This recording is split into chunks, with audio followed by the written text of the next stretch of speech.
Would you please join me in welcoming our featured speaker, Mary Traphagan. Good evening. Thank you. Thank you, Shawn. I really appreciate Chadron State and Shawn giving me this opportunity to present a program that I have been working at for many years. The Institute of Holocaust Education is located out of Omaha, Nebraska, and the mission of our society is to bring Holocaust education to schools and to the general public. We provide information. I go to schools and present at the same time. Okay, let's see if we can make sure the technology works. Try the mouse. Am I gonna have to do? Just couldn't. There we go. Great. Okay.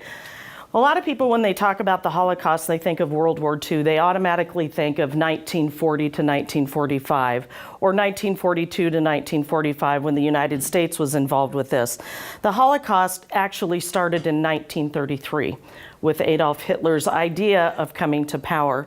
So it's a systematic, bureaucratic, state-sponsored persecution and murder of 6 million European Jews. Plus, there are millions of other victims that are included in this as well.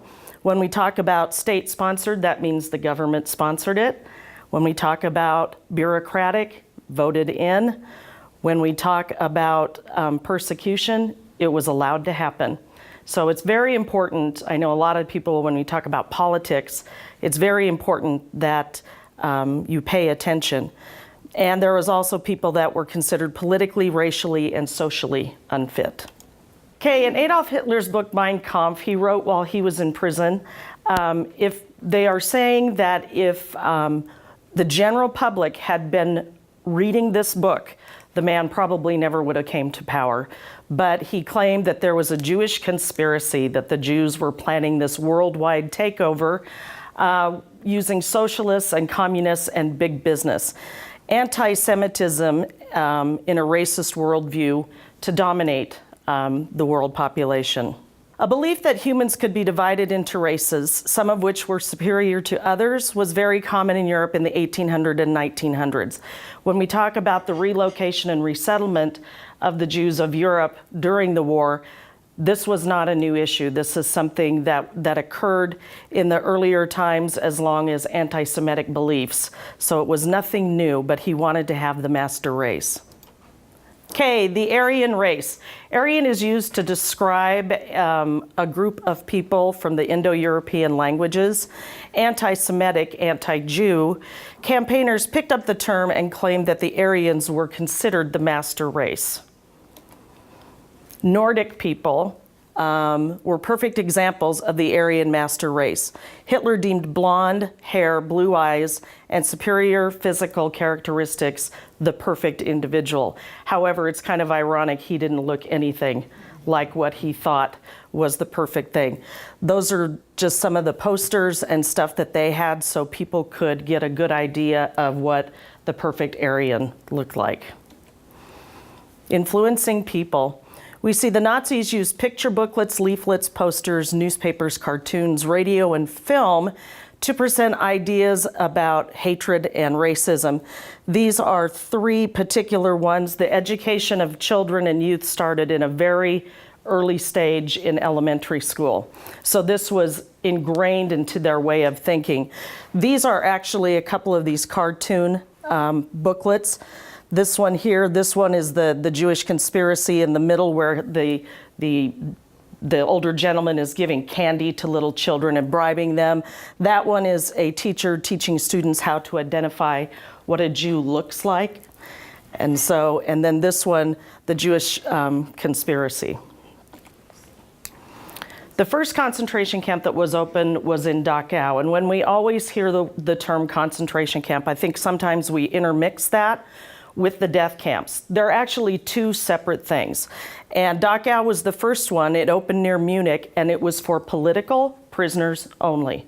And political prisoners, you could be Jewish, you could be just about, you could be anything. And political meant that you didn't believe in the Nazi regime. And so you could be considered for that. Then we see in April 1933, the Nazis encouraged Germans to start avoiding Jewish-owned businesses. This is a photograph of a typical example of how we labeled, the buildings were labeled, so people would know not to go in those shops. And if you were going in those shops and you weren't Jewish, a lot of times you were harassed by the police officers, so you were encouraged not to go in there. Okay, the laws for reestablishment of civil service prevented Jews from holding civil service and state positions. Well, a lot of people worked for the government at that time. Well, if you're Jewish, now you can't, okay? So they've prevented these laws, and Jewish immigrants were excluded from German citizenship. So can you imagine somebody just saying automatically, oh, we passed this law, you're no longer an American citizenship. Think about what it means to be an American citizen and all the privileges that we have. Well, people in Germany had that too before Adolf Hitler became powerful. May 10th, 1933, we are going to see the Nazis are burning books, okay? We don't want anybody to think differently than how Adolf Hitler viewed the world. So the books were said to be un-German, were destroyed in bonfires. We see that there were over 60 different titles that were burned. You can look those up on the internet. One of the big ones was All Quiet on the Western Front, written about the soldier experience from Germany in World War I. He definitely didn't want that out there because he was going to be sending men into battle and he didn't want them to know about firsthand experience. It would scare them off. But they were, anything that was considered not appropriate was burned. Okay, Jews were barred from serving in the German armed forces. A lot of Jews were in the World War I campaign for Germany. These guys were stripped of their rank. They were stripped of their medals. It didn't matter, you know, when it came right down to it. When they are, you know, rounding up Jews, they're like, but we fought for Germany and we are German in World War I. And they're like, doesn't make any difference. It's a new program. You're not included. The Nuremberg laws is actually a very interesting thing. This is done by a room full of lawyers, and anti-Semitic laws are enacted. Marriages between Jews and Germans are forbidden, okay? The whole point of some of these annulment proceedings were initiated by the state only, so they would grant you a divorce. You could not decide to split up if you were married in an inter-religious marriage. Jews may not employ their household female subjects who are under the age of 45. That is for the simple fact that we don't want any more Jewish children being born into the world. Jews are forbidden to fly the Reich or the national flag, and violations are punishable by prison or fine, and usually both. You can see at this time that we have identification cards that have to be labeled specifically so they will recognize you as a Jew. This is how they had this all down to a science, and how they decided Jews are defined as anyone with 3 Jewish grandparents, someone with 2 Jewish grandparents, and identified themselves as Jewish. So if you were somebody that had converted to the Christian faith, if you had this in your background, you were considered Jewish. So they had it down. The charts are quite interesting. The Jewish registry was created. All people with Jewish ancestry had to register with the government. Prior to this, they had done a census. And when we take the census today, it's almost anonymous. You don't put down your religion. All they want to know is about household income, things like that, on how the government will spend their money. Well, at that time, they put down what religion you were, and nobody thought twice about it when they did sign up on that census, because they didn't see this coming and had no idea.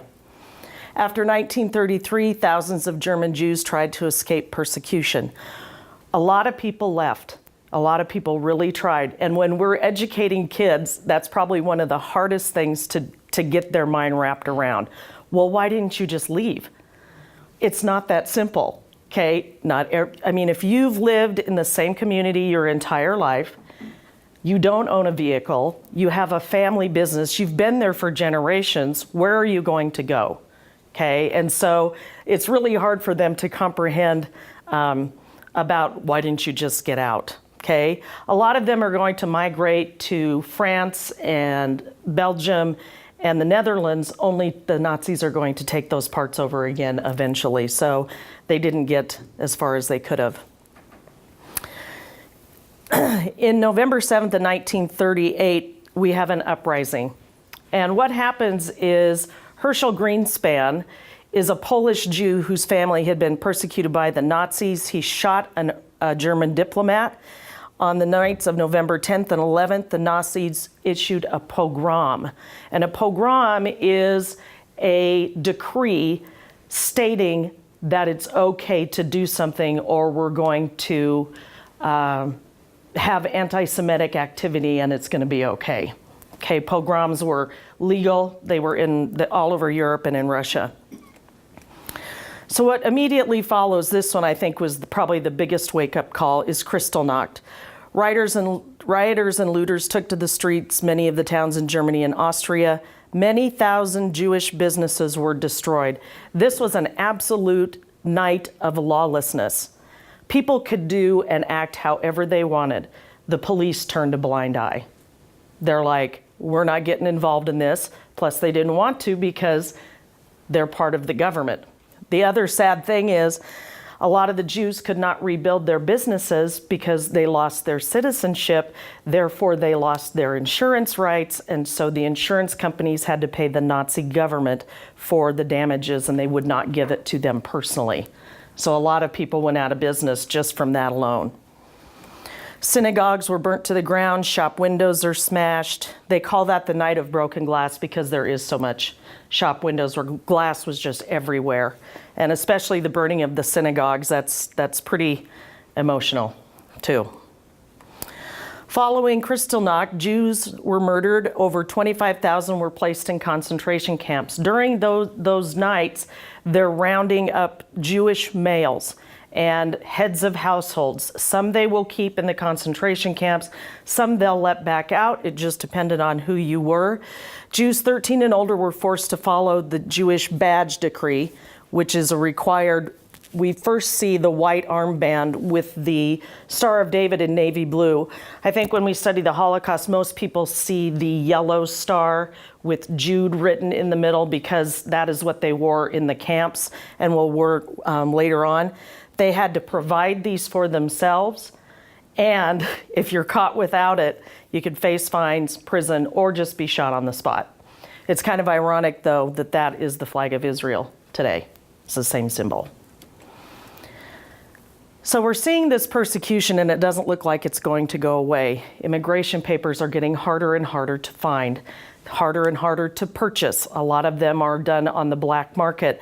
But people that wanted to leave, they started raising the price for exit visas to the point where people couldn't afford them. So they were trapped in a situation that they could not get out of. A lot of adults will send their children on what we call the Kindertransport. This is one of my favorite parts about studying about this. This is about how in Europe they took the children, and I can't even imagine how gut-wrenching that would be to give up your child, as small as 3 years old, all the way up to about 15 or 16. Okay, these children are just tagged. You'll see a picture coming up. They're tagged. They're going to go to Great Britain, and they're going to be put in foster homes. Okay, some foster homes good, some foster homes not so bad. But the other part was even little kids had pressure because they get to Great Britain. They're like, can you get my parents? Can you get my parents? And they're like, we can't get parents. They're not letting the adults out, but they're letting the children out. And PBS has an excellent series on this, on the Kindertransport, and it has stories of 6 kids in particular. Most of the children lost their parents in the war. One little guy in this presentation actually has 2 sets of parents now. He said, I was very blessed and very lucky that my parents survived. He goes, I didn't recognize them. They looked so old. because they'd been in the camps, and he was smaller when he was sent away. But they allowed 10,000 Jewish children, ages 2 to 17, foster homes. Many parents and relatives later will die during the Holocaust, never to see their children again. One of the stories on this one is this girl is on the train and she is ready to go. And her dad pulls her out of the window because he just can't let her go. And she ends up going to like 4 different concentration camps and ends up surviving the war. But she's like, she didn't, and when she couldn't understand why her dad did that at first, but she did later on. In September of 1939, Germany invades Poland, and this only takes, a few months. It doesn't take long, because Germany, after World War II, was told not to rebuild their army. And so Poland assumed that they weren't. So they did not rearm after World War I. So we see these guys marching in. These people are still on horses. They don't have any military defense system at all. So what we did is they went in there and created 1,000 different ghettos in Central and Eastern Europe to control the Jewish population. And when they do that, they're going to put them into forced restricted areas where they need to live. Jewish ghettos, okay? They're walled-in cities. Most of the time they made the Jews build the walls themselves, okay, to put them in, surrounded by barbed wire and guarded from the rest of the city. This is probably one of the most famous photographs they have of this little boy. Just, he's scared, he's putting his hands up because it didn't matter, they would shoot, very sporadic. People were packed into overcrowded houses without enough food. The really sad part is proper sanitation. You're putting several families in one room. There's not sanitation or sewer systems as good back then. A lot of people will die of starvation. A lot of people will die from disease that they get from the poor sanitation. This is another interesting part of studying the Holocaust. This is more a recent occurrence that has come out. 15 Nazi Party and German officials met in what we call Wannsee. It is a suburb of Munich, Germany, and these officers are going to get together and they are going to design the final solution.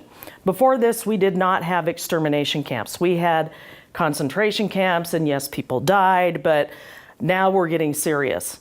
We are going to make Germany and Europe Jew-free. So these 15 officials in 90 minutes designed the system of how to round up, transport, and get rid of people. Okay, in Auschwitz, you could get rid of 4,500 people in a day. They had so many gas chambers. They had like 8 gas chambers and ovens and all kinds of things.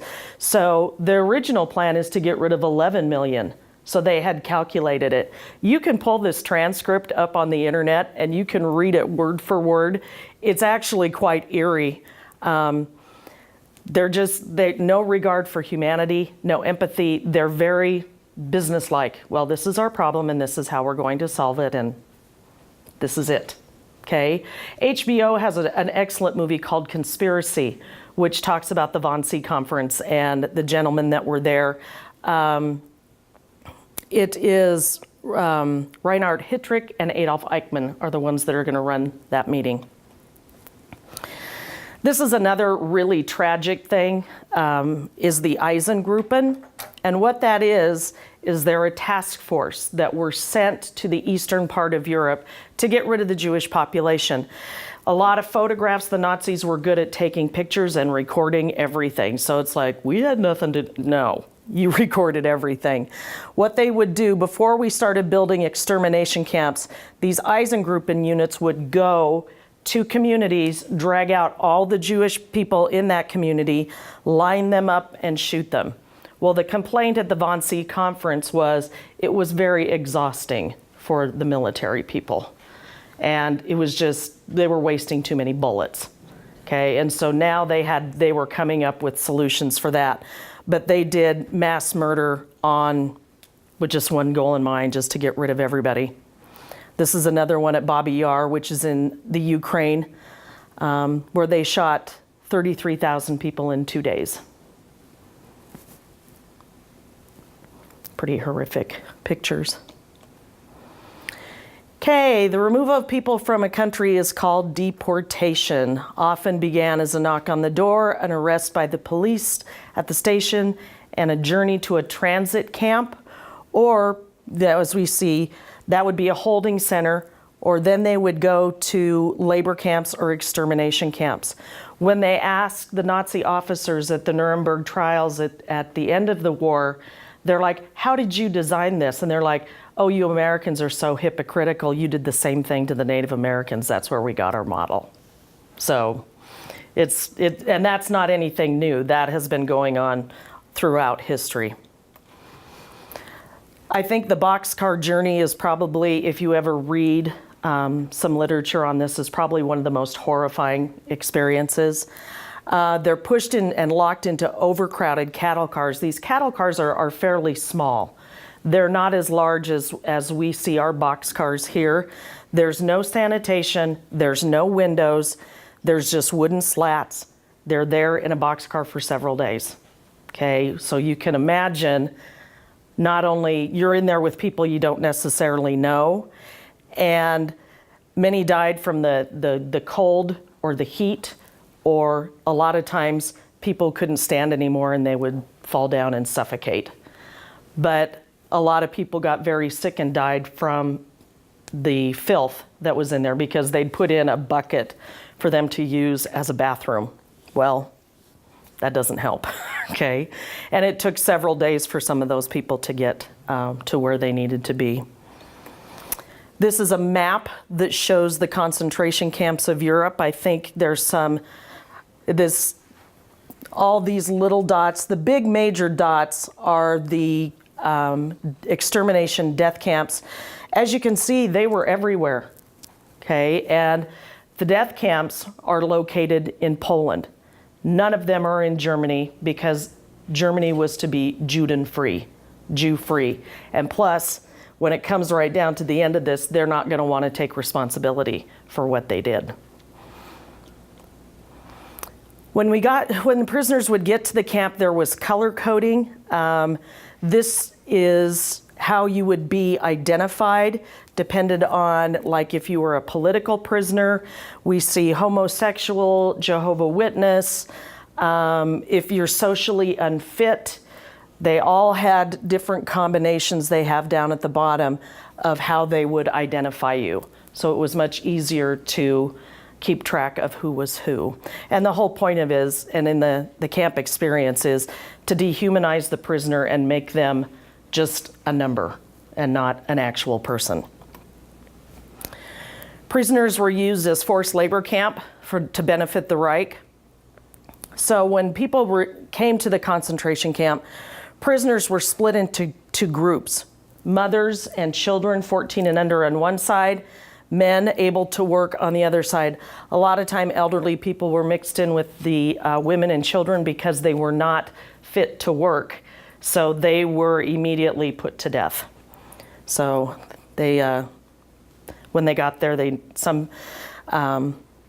one of my favorite authors, Elie Wiesel, said that's the last time he saw his mother and his sister, was when he ran from his mother into the line with his dad because he was 13. In the camps, prisoners would surrender all clothing and valuables. They were given a card with a serial number. Numbers are tattooed on the skin of the prisoners, so that would be easy for them to record. They didn't tattoo the people that they automatically sent to the gas chambers. There's no point in doing that. And so this was for them to identify them, and then there were escape attempts, so this way they are marked. Those who survived the camp still have their tattoos as a lifetime reminder of what they have. This picture that you see here is a new third generation of Holocaust survivors. This is a grandson. She is a Holocaust survivor. This is from the New York Times. The grandson has had her number tattooed on his arm so that no one will forget. And so the interview was, he is going to do that in remembrance of his grandmother. I thought that was pretty cool. Okay, and then they're taken to a barber where all your body hair is shaved off. Hair was used for mattresses, ammunition, all different things, and then you're rubbed with a disinfectant. Okay, that's probably the last time you're going to bathe for a very, very long time, months if ever. Inmates were housed in barracks with, they had up to 700 inmates. These were built, there's no windows, no running water, no heat, no cold. They're put together very flimsy, so they're not very secure. And the thing is, the one thing that the Nazis want to see happen is they want the Jews to die off naturally, okay? If we starve you and you freeze to death, you die off naturally, better for us, okay? So they were put on restricted diets and things like that, and their calorie intake was not enough for the excessive work that they made them do. So, but the 3-tiered bunks, you'll see a picture of those. That's another famous photograph down there. That one was staged. Some people think it is an actual photograph that the Americans took, but they staged them in there so they could see. You can't see this very well, but this is the author Elie Wiesel right down in here. So, and you'll see another picture of him coming up. What was it like in the camps on a daily basis? Well, he gets up with a roll call early every morning, followed by washing in dirty water, and then you got to use the restroom. This is a picture of one of the restrooms at Auschwitz. So you see that these toilets are here. There's 2,000 inmates are sharing this. There's 100 holes. You go in, you get a certain amount of time. If you can't go, too bad. That's it. That's your time. So it was very difficult. There's no privacy, nothing to wash up with, no toilet paper, anything like that. And the clothes that you were given, you wore for months that were never washed.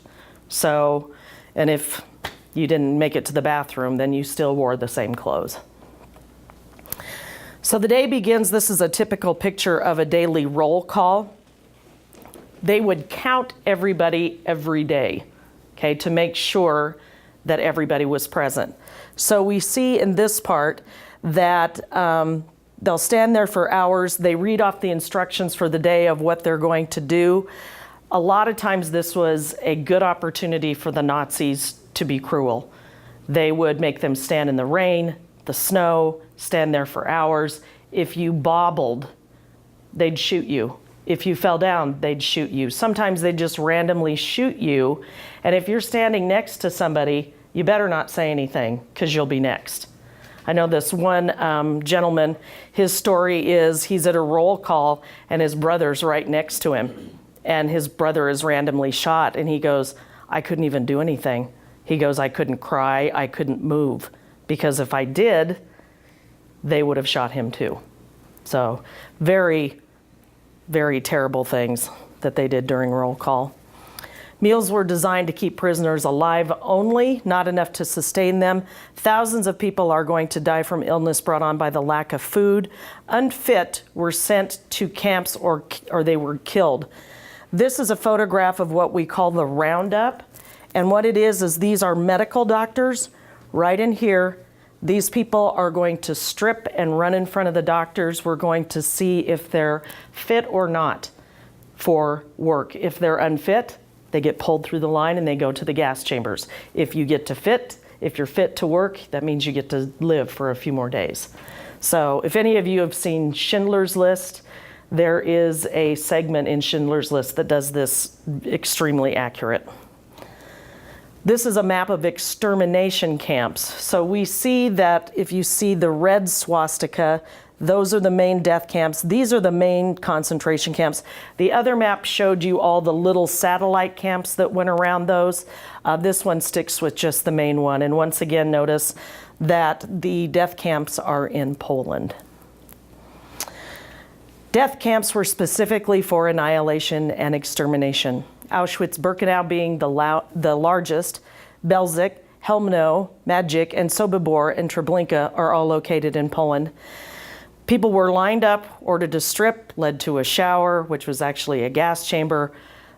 Zyklon B, which is a rat poison was dumped in. It becomes active when it's airborne, is dumped in through the ceiling of the gas chambers. It would take up to maybe 20 minutes for the gas chambers to work efficiently and kill everyone inside. This one is of a Sonderkommando. There were some jobs that people did. I don't know how. They kind of live in a gray area. They're not Jewish. They're kind of a political prisoner, but not really. They get stuck doing these jobs. They don't want to, but this is how they're staying alive. The Sonderkommando, there were prisoners that were forced to remove the bodies from the gas chambers with bale hooks. Bodies were stripped of values that missed earlier, like they'd cut off fingers for rings or gold teeth, take them out.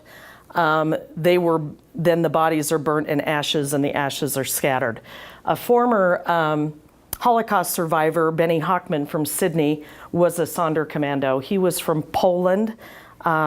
He was Catholic and his father was a baker. And so his father was a political prisoner, and he lived in Auschwitz for 5 years doing this. He has a book out, I think the Chadron Public Library has it.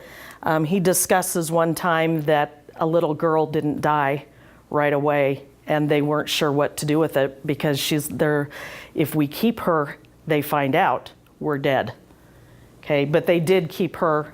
She lived for like another 36 hours afterwards, and then she perished. But he said, he goes, it puts you in such horrible predicaments of anything. And he would talk about the effects of this part of his life and how it affected him every day. Children under 14 were sent immediately to gas chambers. However, some children were used for medical experiments. Okay, the purpose of these is for Dr. Mengele to run experiments. You can pull up on the internet all the different businesses that are still businesses today that used research from the medical experiments that he performed. A lot of his favorite choice was twins, because he'd have two perfect samples. One he could use placebos, one he could use to experiment on. Oops.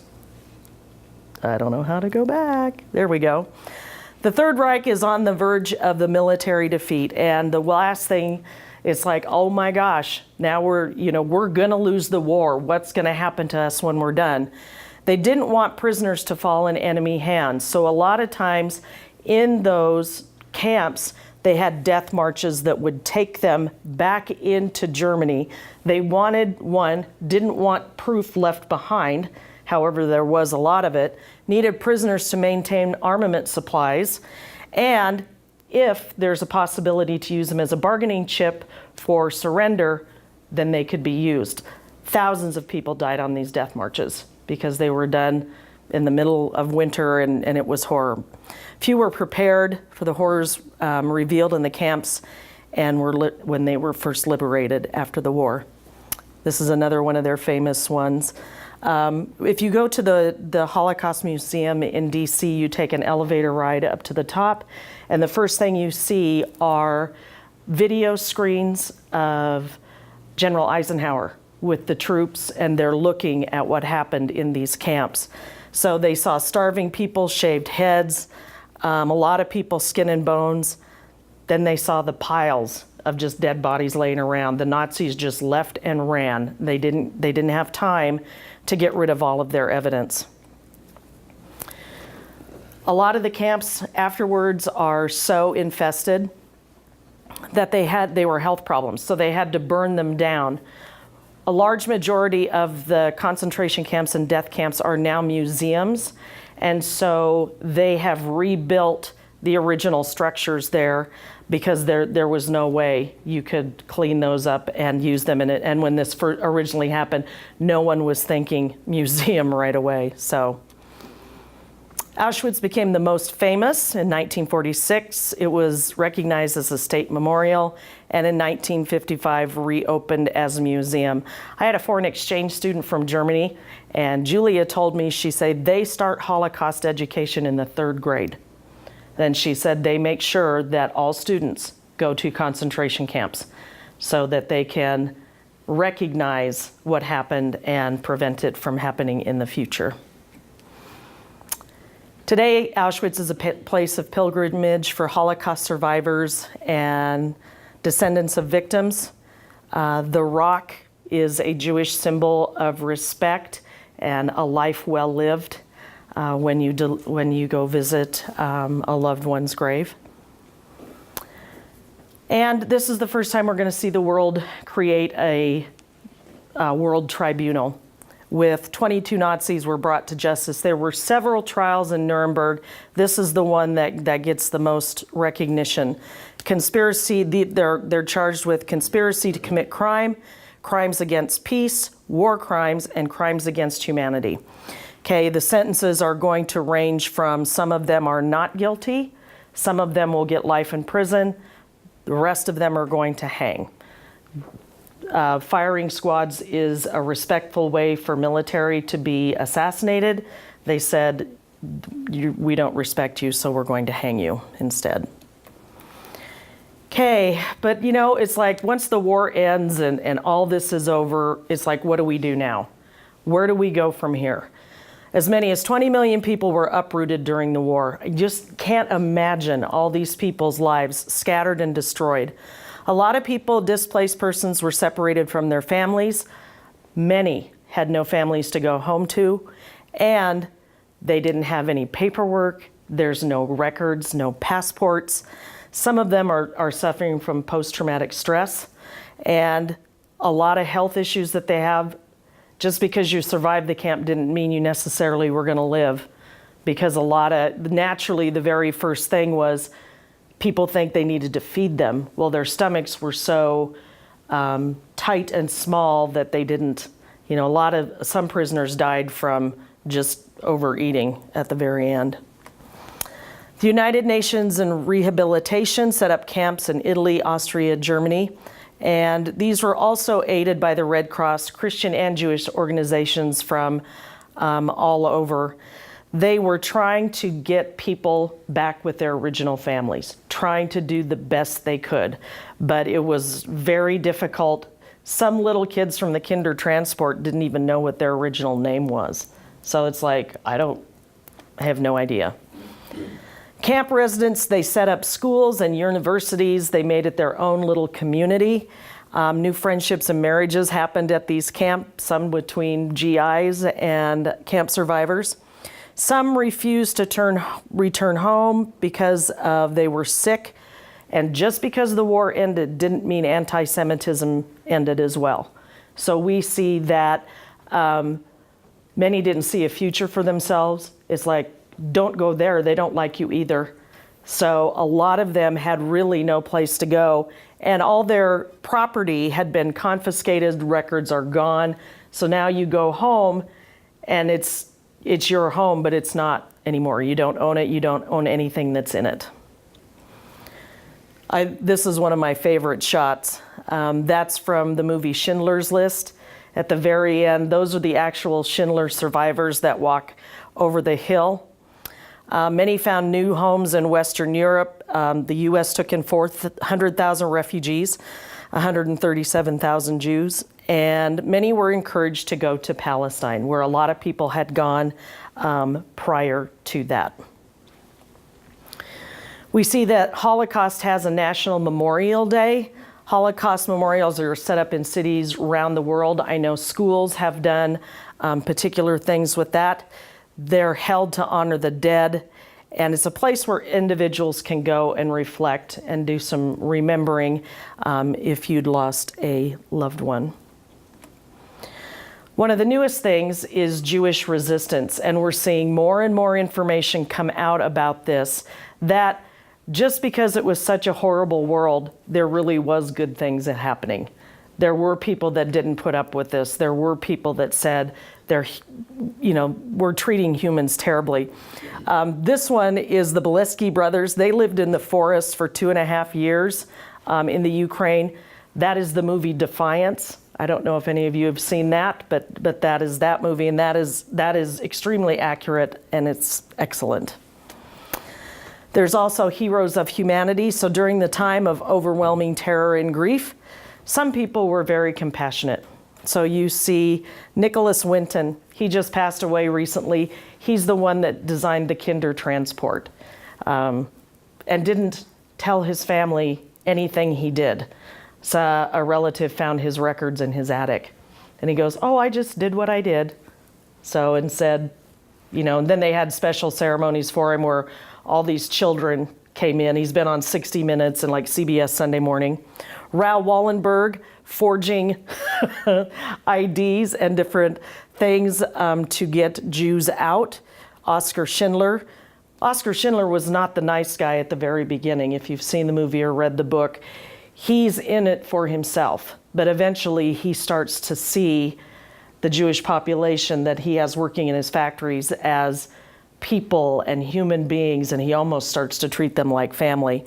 And then, of course, then there's Miep Geist, who hid Anne Frank's family. We see that commemorating the Holocaust, the most important thing that we feel is education, telling people the stories, making them understand that this is not something that went away just after World War II. We see genocide happens all over the world. And so what we see is a lot of survivors are artists, and they will paint renditions, they write poetry, they write music, commemorating what happened. If you get on the internet, you can pull up Holocaust art, and there's some pretty incredible things. Not just so much the sad stuff, but there's some pretty really good memory things. This is my favorite author, Elie Wiesel. He just passed away this last summer. He's a Nobel Peace Prize winner. He's written over 60 books. He is most known for his novel Night, which is the one that we encourage high schools to teach. It's a very short read. It's very good. He is from Sighet, Romania, and he will survive the Holocaust and eventually become a world-renowned Holocaust scholar with education. And of course, Anne Frank. I keep my ideals because in spite of everything, still people believe are really good. And I like to think that too. So just a child's perspective of not really knowing what's going on, but a very incredible book, sold in 60 different languages, 30 million copies around the world. And then Simon Wiesenthal. He is also known as the great Nazi hunter. He's the one that tracked down Adolf Eichmann. And this is the other book that we recommend too. It's called The Sunflower. And what it is, it's a story about forgiveness, the power of forgiveness. You have power over somebody and you can forgive them. It actually, he talks about how enlightening that is. It's scholars from all around the world, from the Dalai Lama to psychiatrists to medical doctors, just all these little short stories. Some people will forgive, some people won't. Okay, and they talk about why they just don't have the capacity to forgive. These two books are also excellent. Second Generation Voices and Nothing Makes You Free. These two books are of Holocaust survivors' children and the perpetrators' children, which is a very interesting story because a lot of those children didn't know what their parents did. They had no idea that their parents were Nazis and this is what was happening. So some of them moved, changed their names, never have anything to do with their parents again, lots of different things. And the second generation is where Holocaust survivors become parents, and what do those relationships look like with their children? Some great, some not so great. You know, you would think that surviving the Holocaust and you want to start a family that you'd be like the best parent ever. Well, when you're that damaged, sometimes you're not the best candidate to be a parent. And so some of the stories are pretty rough and pretty sad. But those two are excellent. And then we provide educational materials. They also have, at the Jewish Community Center down there, the Cultural Center in Omaha, they have speakers. They have celebrations. They do a lot with community and schools and keeping them educated. And I want to thank you for listening to me tonight. I really appreciate it. Thank you.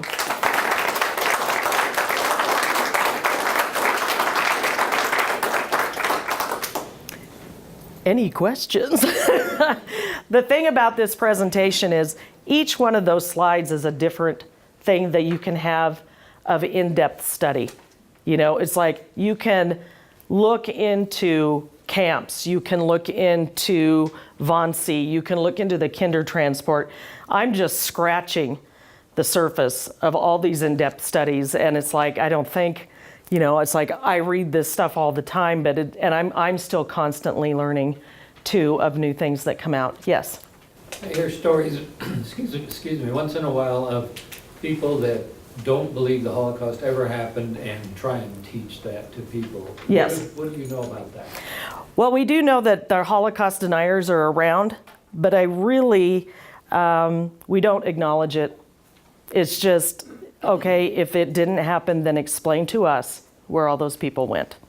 Okay, the Nazis kept huge records. There was a segment on 60 Minutes probably a couple years ago of a place in Germany, I think it's Bad Alsen, where they have 23 miles of filing cabinets full of records, and they took a Holocaust survivor and he dug out his file in these records. That's through the International Tracing Service, and since Russia is no longer communist, they're letting their records out too. So yes, those people are out there, you know, and that's what's beautiful about this country. You can have your opinion, you know, but it's like, I just, you know, somebody says that and I'm just like, well, prove to me it didn't. And they usually can't. So, yes. Okay, so I have a couple questions for you. Okay. Why wasn't there like an uprising in the beginning of some sort when Hitler was starting to implement all these new policies of segregating Jews and, you know, gypsies and all? One, anti-Semitism was very prevalent at that time. Another thing is when a country is in an extreme economic depression, because after World War I they had nothing, okay?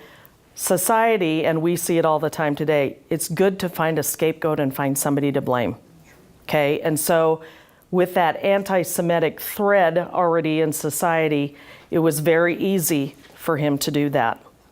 So, unfortunately. And then have you explored any psychology sources behind, you know, the horrible treatment by the Nazi guards? There is a book, I should have brought it, it's about what made them do what they did. And the final thing is they have a lack of empathy. They don't feel for fellow human beings. So the lack of empathy, they think, in this one particular book, and I could get you that title if you wanted, how this could happen, is the lack of empathy and people just following along. Just like at the Nuremberg trials, the defendant saying, we were just following orders.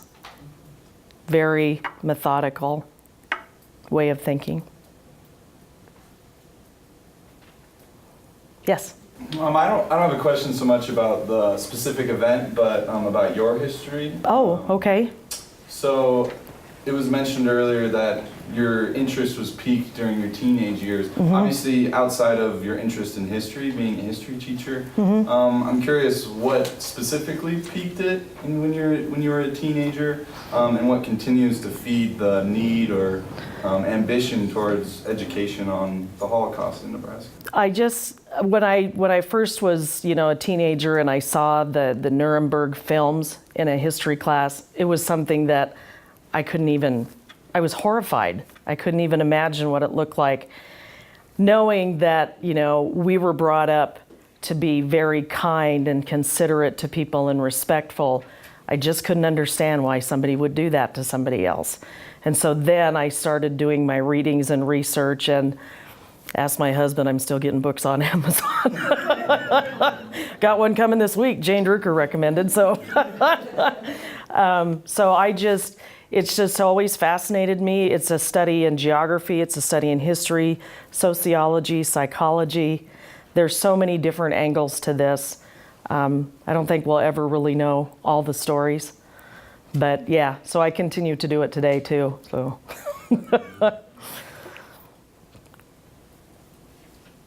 Okay, yes? You had mentioned earlier that some of the things that they did to persecute the Jews came from ideas that they got from the way the Native Americans were persecuted. And I heard that recently.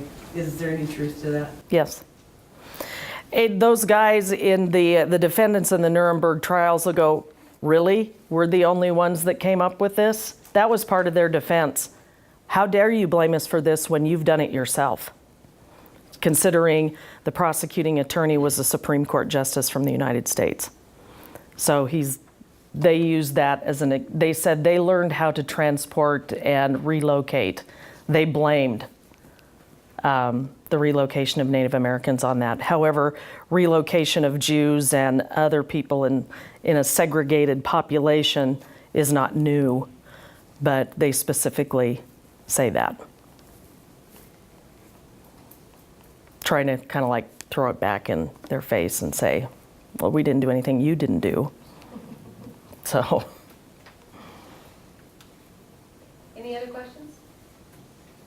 If not, first of all, thank you, Mary. Thank you. If you did not pick up a survey, if you would pick one up and fill it out, I promise next time we have one, I'll have the pencil sharpened. For me, they are not sharp. And if you did not sign in, please sign in. And once again, Mary, it was. Thank you, Shawn. I appreciate it. Thank you, Chadron State. Thank you.